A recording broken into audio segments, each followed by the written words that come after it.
Comme on peut le voir sur ce graphique, le solde du régime général de la sécurité sociale est en déficit depuis pratiquement une vingtaine d'années, avec des années qui ont été particulièrement détestables en termes de déficit, avec des déficits de plus de 20 milliards d'euros, ce qui est assez conséquent.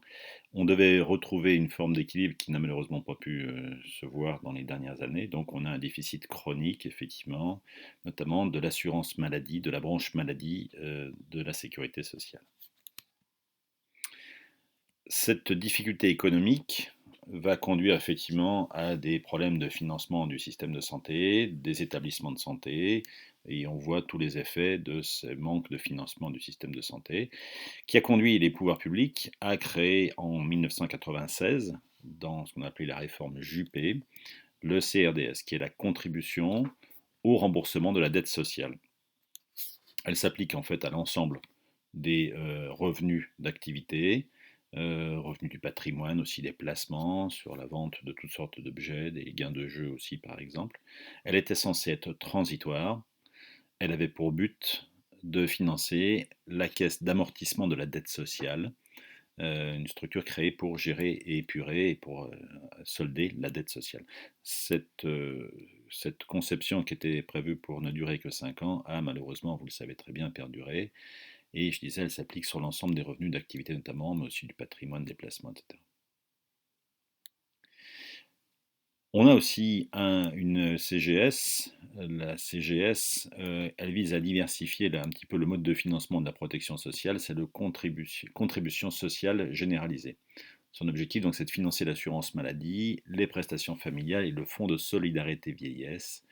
Elle vise à diversifier le mode de financement de la protection sociale qui auparavant reposait essentiellement sur les cotisations sociales. On a un peu élargi l'assiette de cotisation de cette contribution, avec cette contribution sociale généralisée.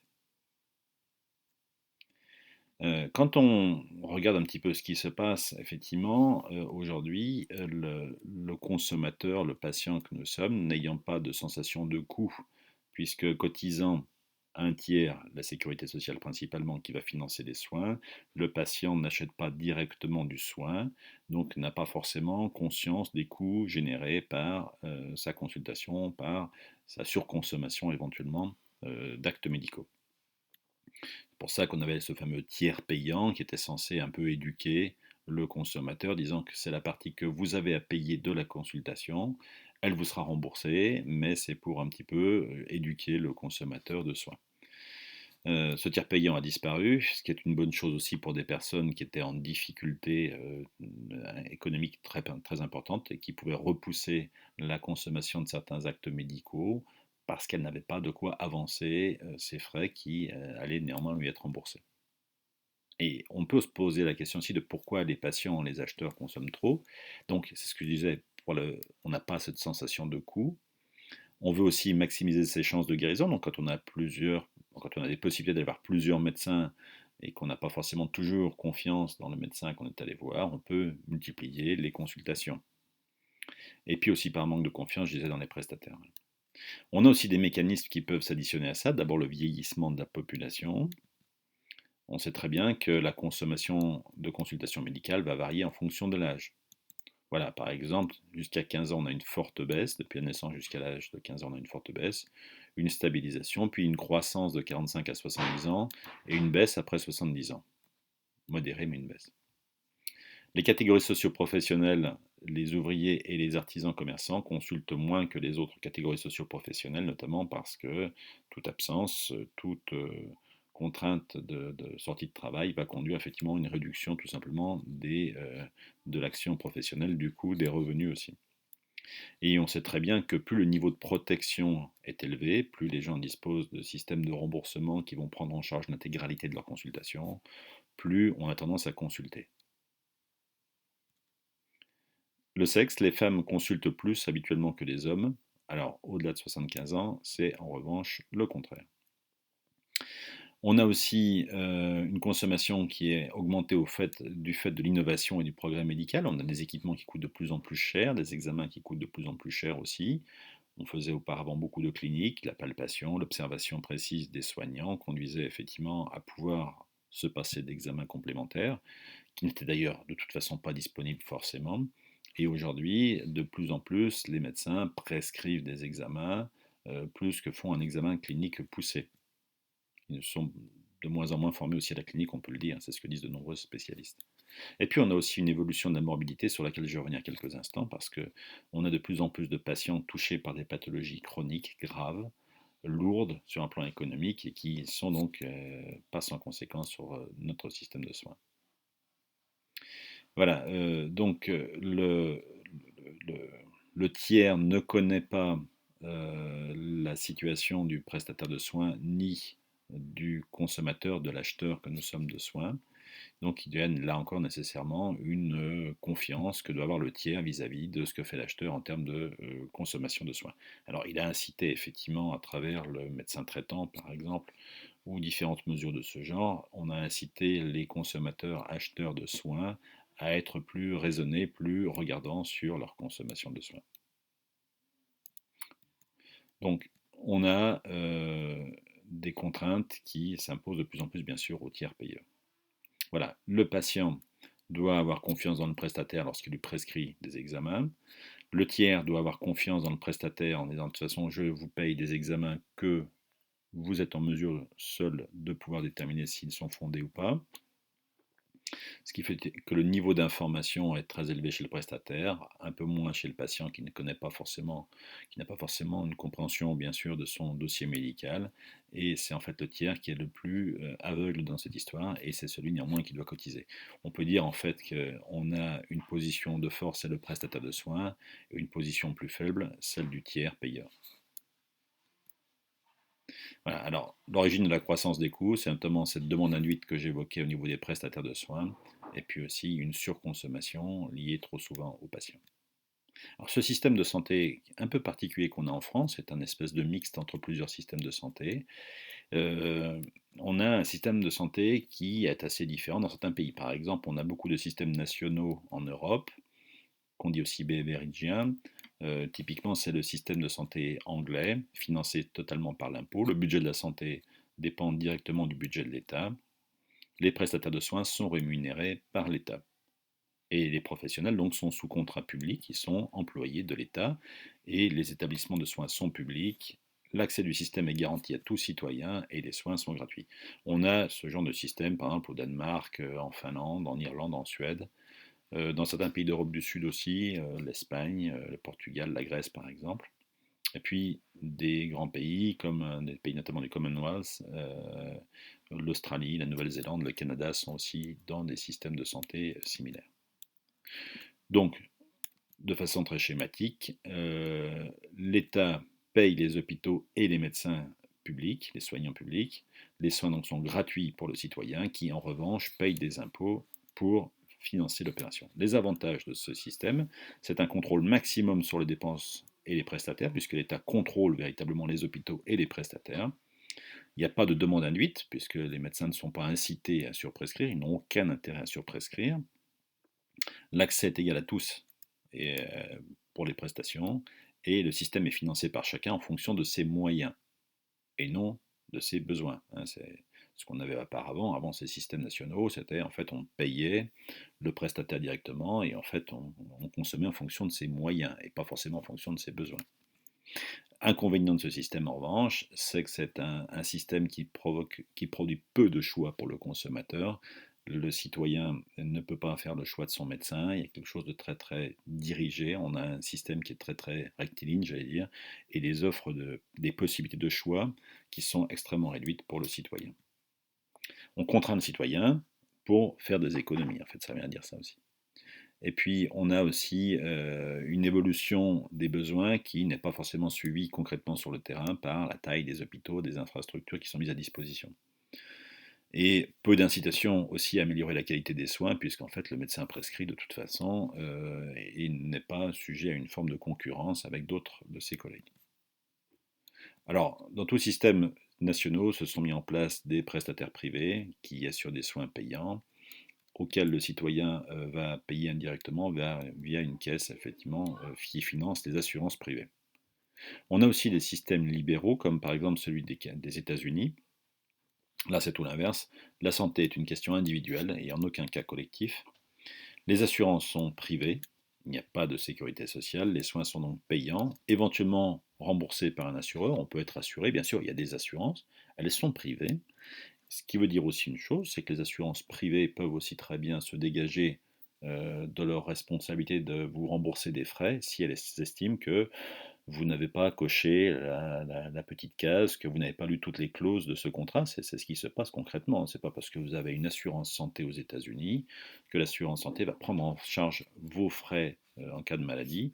Elles peuvent aussi essayer de trouver des vices pour éviter d'avoir à vous rembourser vos frais de santé. C'est une réalité qui est assez pénible, hein, on peut l'imaginer.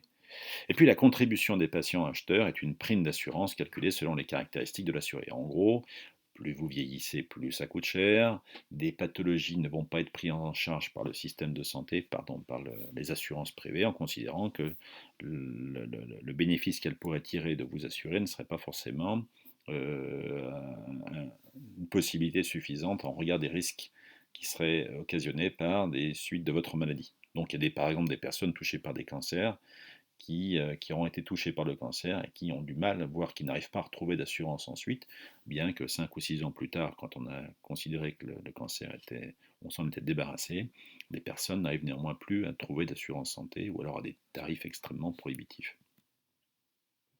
Voilà, alors, en gros, donc les prestataires de soins privés euh, vont réaliser des soins payants à l'acheteur. L'acheteur va être remboursé par des assureurs privés auxquels il cotise. Avantage, c'est la qualité de soins. Bien sûr, les prestataires de soins, comme ils sont choisis par leurs clients, les patients, bah, ils vont faire en sorte d'être les plus performants possibles. Euh, on va aussi avoir une très grande liberté de prestation et de patients. Là, c'est chacun.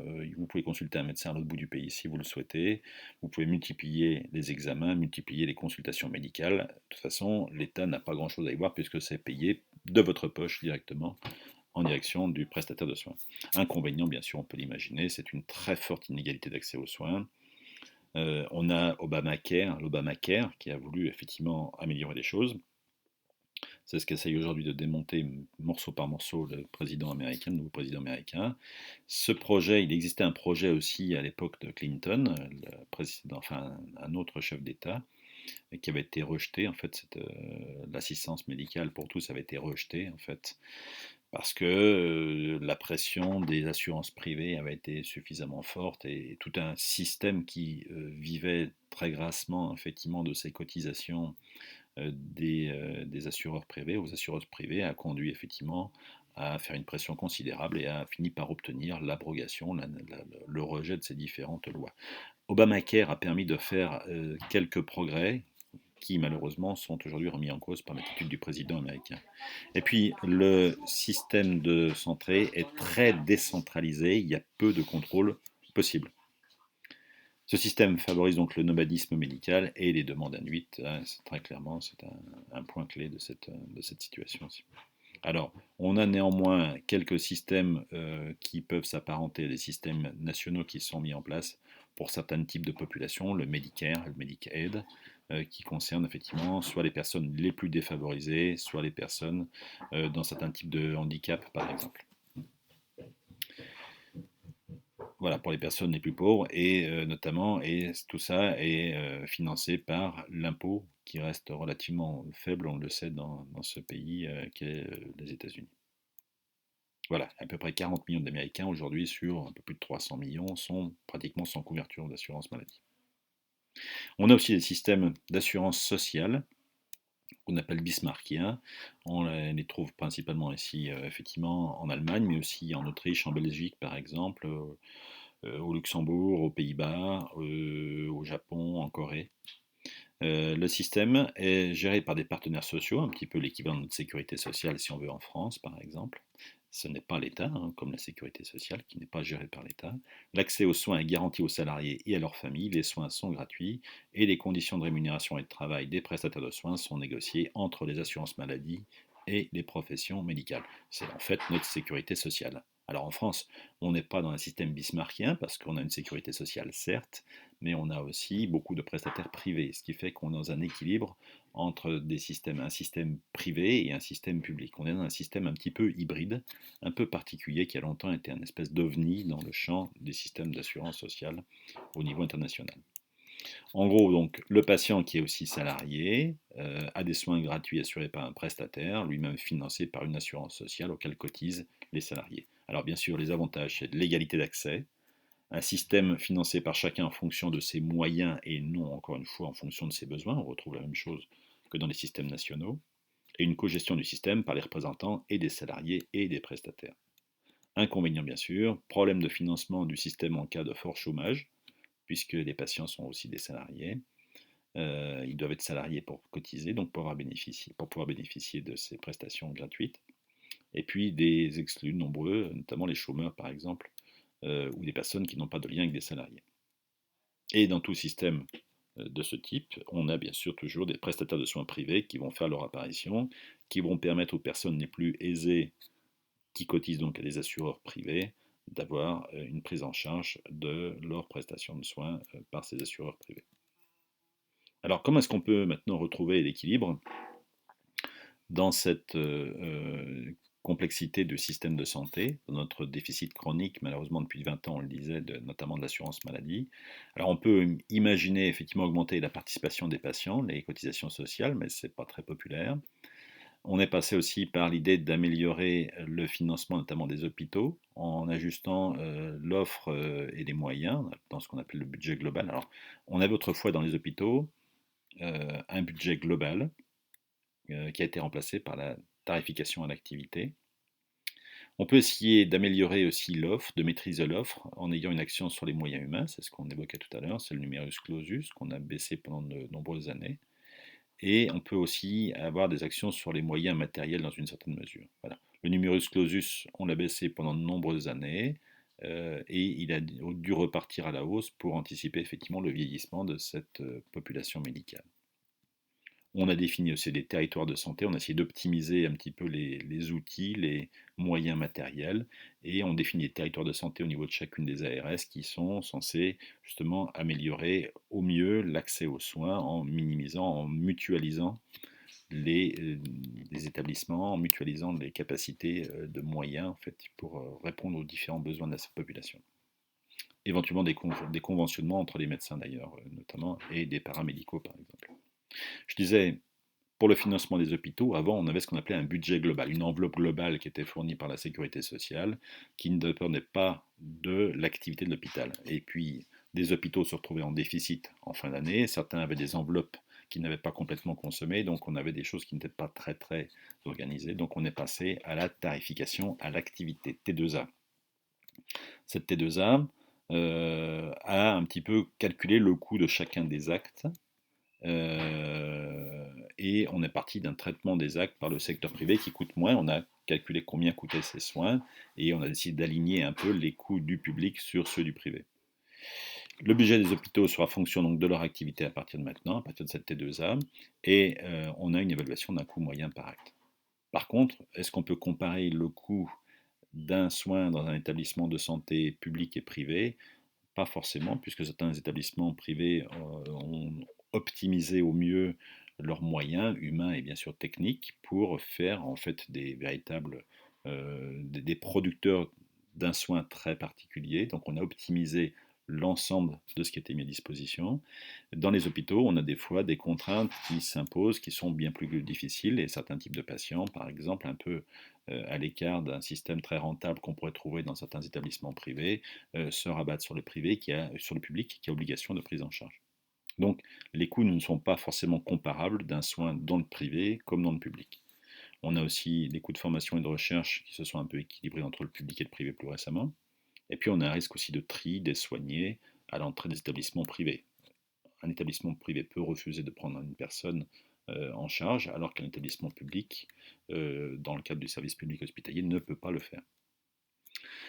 Comme des patients n'arrivent plus aujourd'hui à être remboursés intégralement par la sécurité sociale, depuis longtemps d'ailleurs, on a créé des régimes complémentaires qui fournissent une couverture donc complémentaire. L'objectif, c'est d'améliorer la couverture offerte et diminuer le reste à charge des assurés. Elles peuvent être de différents types de régimes, les CMU qui n'existent plus, on parle de CMU-C aujourd'hui, complémentaires par exemple. Et puis on a aussi des régimes privés, donc des mutuelles, qu'on confond souvent d'ailleurs avec les assurances privées ou les instituts de prévoyance. Ce sont quand même des choses très très différentes. Les mutuelles ont des règles définies par un code de la mutualité. C'est des structures privées, certes, mais à but non lucratif. À la différence des assurances privées qui sont souvent avec un conseil d'administration, avec un système d'actionnaires en fait à rémunérer par exemple, des financeurs. Une assurance privée peut très bien refuser de vous prendre en charge. On a une cotisation qui peut évoluer en fonction de votre état de santé.